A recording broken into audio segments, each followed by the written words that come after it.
One of Us is Lying, Ending Explained. Well, what a show that was. Following what was known as the Murder Club, we finally found out who was behind the murder of Simon. But the ending left a lot of questions about who could be behind the new messages. So let's get into it. Here is One of Us is Lying, Ending Explained. Just to let you know, this video will contain spoilers. After watching 7.5 episodes of Addie, Cooper, Bronwyn and Nate each undergo trust issues amongst each other, each be the suspect of interest, and each face their own demons and have their information leaked to the public, we finally found out the person behind the murder was none other than Addie's controlling boyfriend who she cheated on, Jake. And that was the motive behind it all. Simon thought he was pulling off an attempted murder charge for Jake, when in fact, all along, Jake had other plans of actually murdering Simon and making Addie take the rap for it. So why did he do this? We learned throughout the show that Jake is an extremely controlling person when it comes to his relationship with Addie. He lacked control in other areas of his life, and his broken family was something that weighed heavily on him, due to his dad cheating on his mum. This is why when it was revealed to Jake by Simon that Addie cheated on him, it had the weight that it did, because in Jake's eyes, that's one of the worst things that can be done to somebody that you care about, as he's felt the full effects of it. We see just how the murder was planned out and executed. Simon received a pill that contained the oil that he could put in his drink whilst the group go to the window to look at the streakers that had been paid for in advance. It would dissolve, leaving no trace. Jake would have all of the EpiPens and be in the corridor when the group ran out in sheer panic after there not being any in his bag. That way, Simon would be saved. However, the absence of Jake from the plan was down to the fact that he never intended on arriving.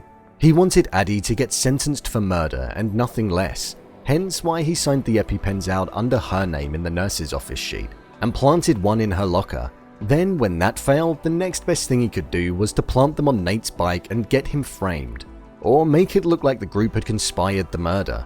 It was a well thought out plan, other than the fact that Simon did actually record the conversations of this planning to happen on his Xbox, which is what led to the group being in the forest after it was stolen from Jake's party. It was well thought out, but no surprise that Simon was one step ahead in terms of having Jake connected.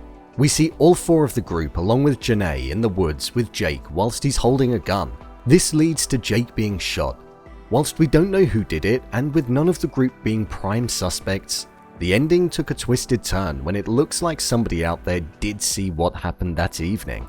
We see each individual member that was there receive a text that read, "Simon says, do as I say or everyone will know what you did." This then opens it up even further for season 2. There are a number of different ideas as to who could be the new person behind the phone.